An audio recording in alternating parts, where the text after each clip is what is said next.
Welcome to a more just and merciful world.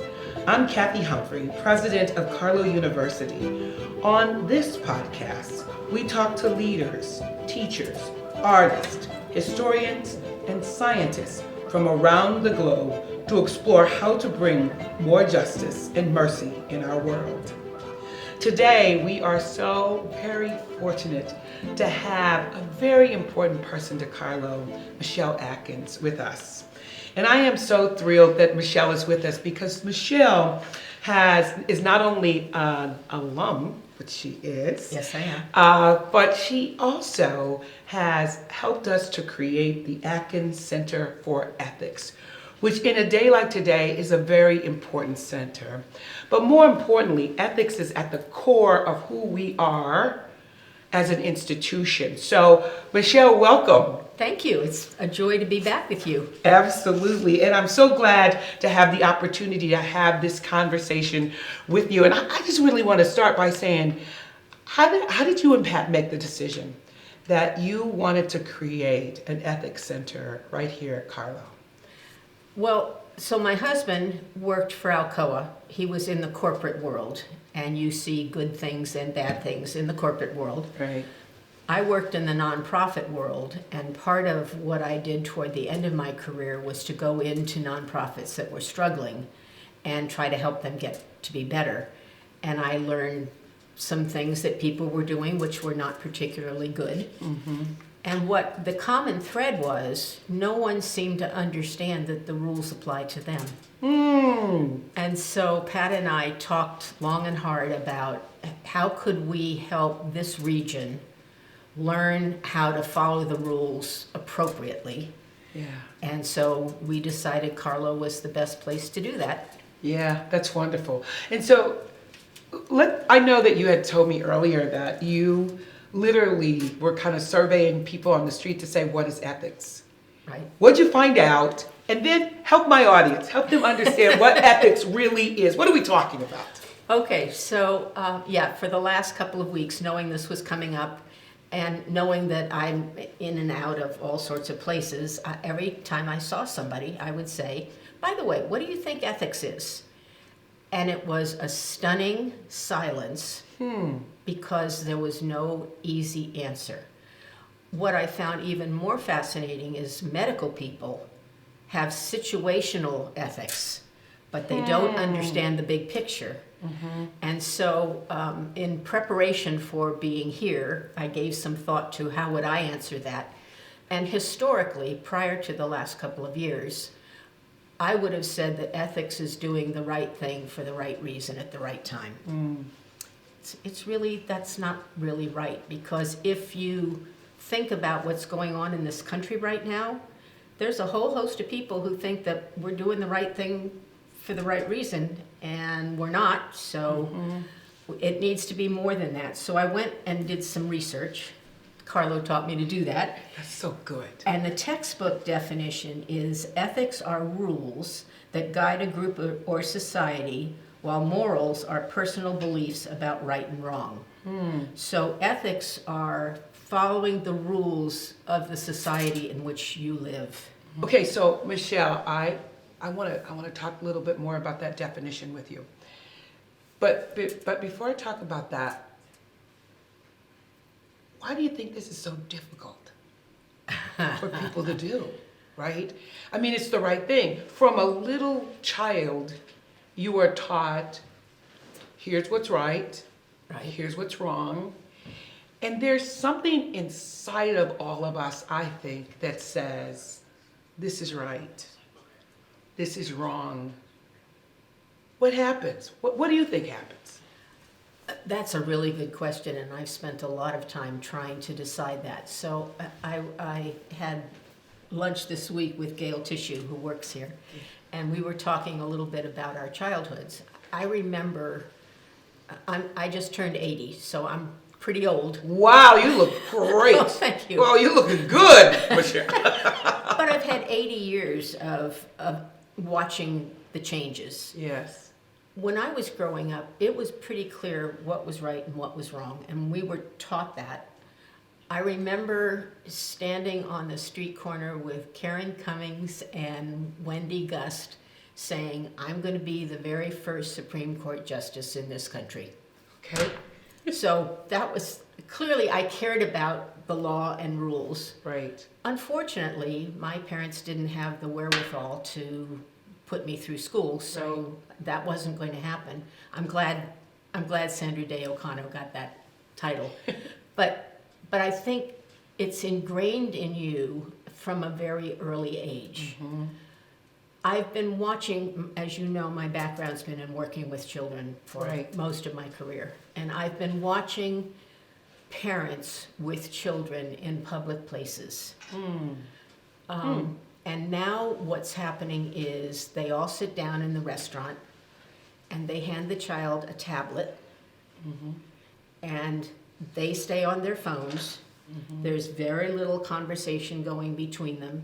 I watched one parent of about a 2-year-old who tried to take the tablet away when the child's food came, and the child pitched a fit, and the parent said, okay, and let them keep the tablet.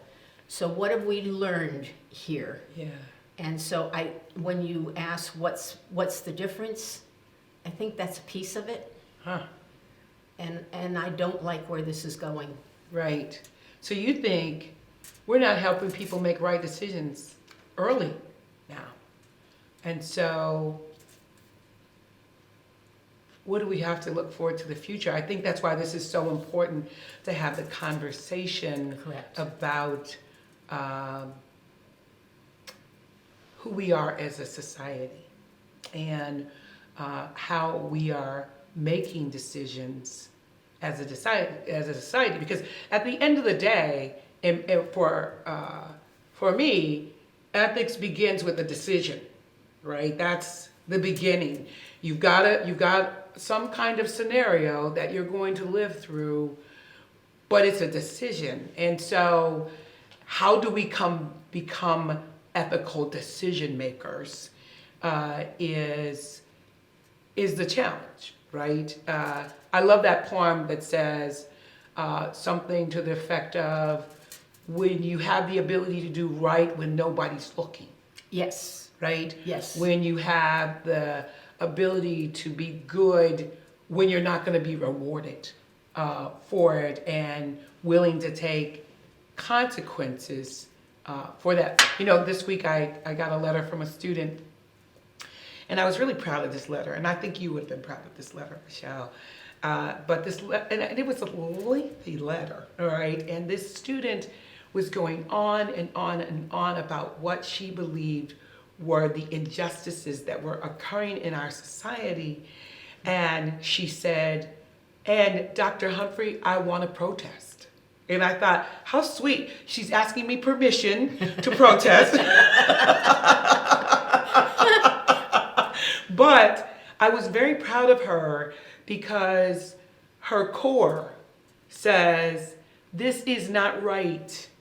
And somebody has to stand up and say, this is not right. Yes. And that's what I believe your hope is for us, is that we are engaging students in dialogue, engaging people, the greater community, in dialogue that helps them move back to what is right and what is wrong.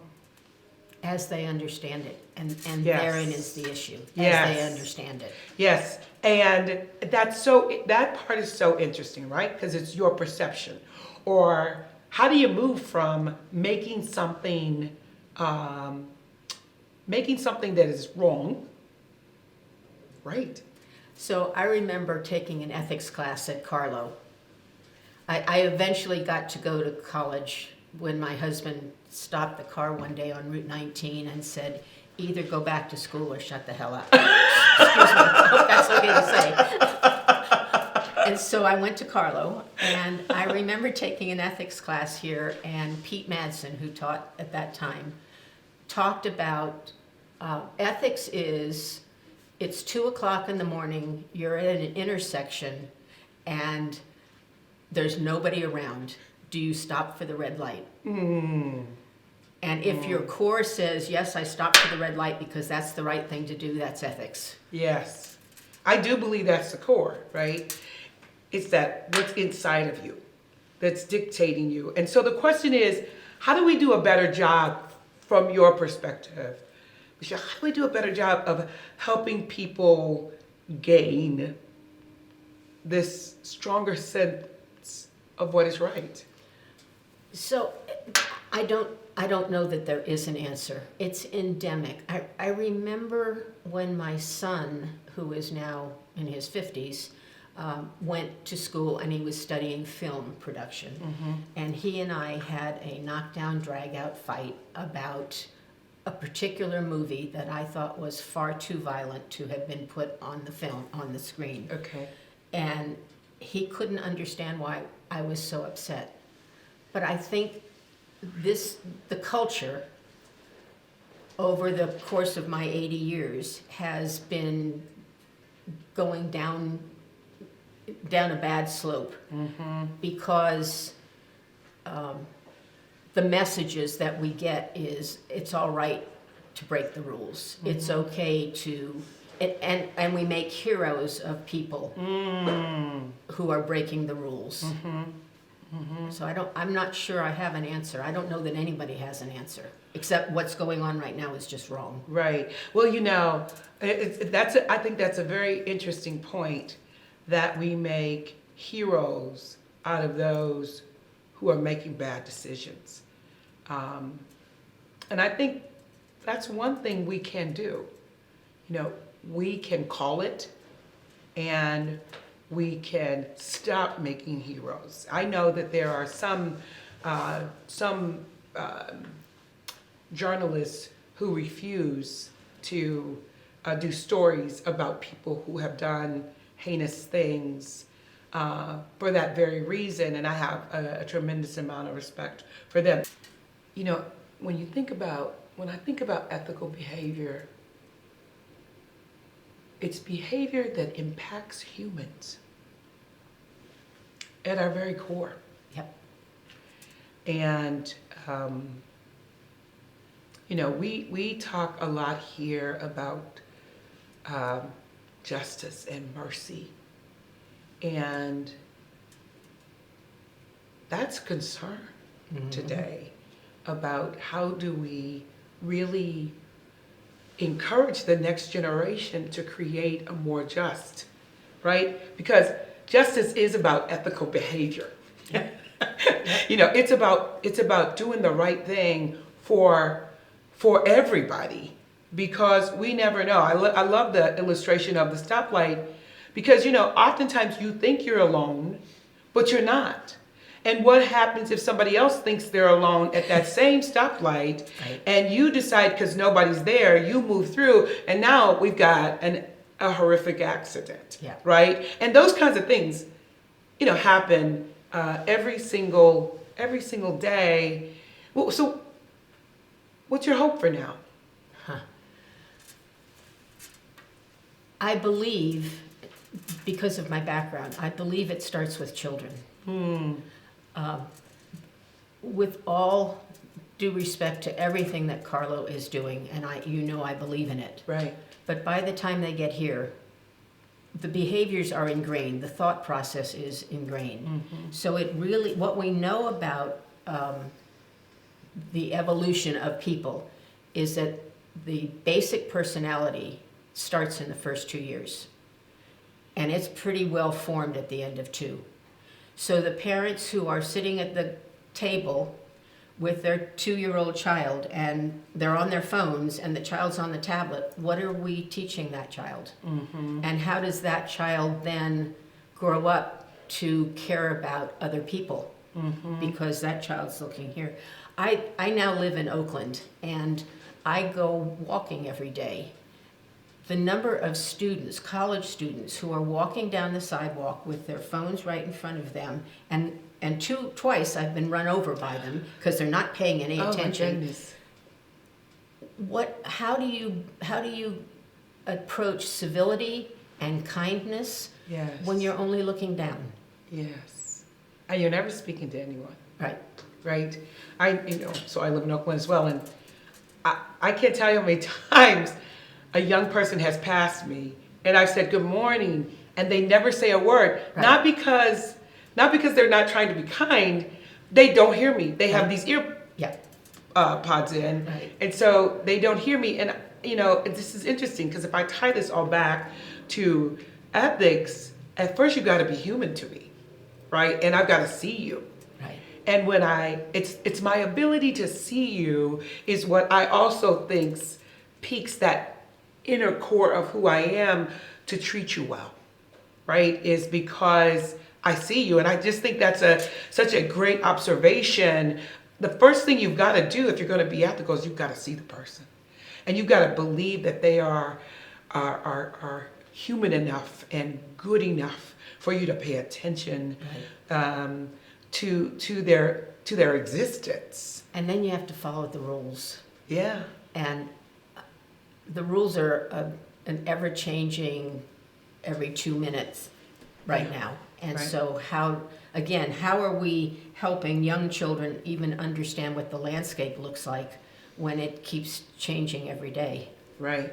So let's talk more about the children because we have children at Carlow as well, Yes, as you you do. full well know. And actually, my grandson is going to start attending Carlow, and I couldn't agree with you more. I'm fascinated with his growth and development because I don't normally work with little children, but to watch him, and I truly believe what you're saying about the developmental process is set, right? At 3 years old, he's making decisions, and I'm fascinated with the fact that he knows what sorrow looks like, right? He knows what joy looks like, and he knows how to project it. And I'm fascinated at that. But it really connects to what you're saying is we have to start really early with this notion of the insertment of ethics. Yes. So Michele, if you could do this for every child, how would you start? Well, so as you know, I ran the campus school here for a small period of time. Mm-hmm. What I know is the people who are teaching need to be grounded in what's right and what's wrong and how do you teach that. And I think Carlow does an amazing job of helping students understand that. Because remember, again, the students have come with their own 18 to 20 years of understanding something Yes. which is different than you and I would understand. Yes. And so helping them understand how to teach children so that children understand. I used to be friends with Fred Rogers, Oh, wow. which was a great joy. And Fred used to say, you would build the box and you would say to the children, this is what, anything inside this box, you're on your own. You can make your own decisions. But you may not do this and you may not do this. You build the boundaries for them so that, and then there are always consequences when they step outside the box. So what you're teaching them is they have some self-awareness, some ability to be in charge of their world. They need that, but they also need to feel safe that they can't step outside the boundaries. Yes. Yes. And if we show our teachers how to teach that, maybe there's a good ending somewhere. Right. There's a lot of hope. So, if you had a message that you wanted to send to the world right now, what would it be?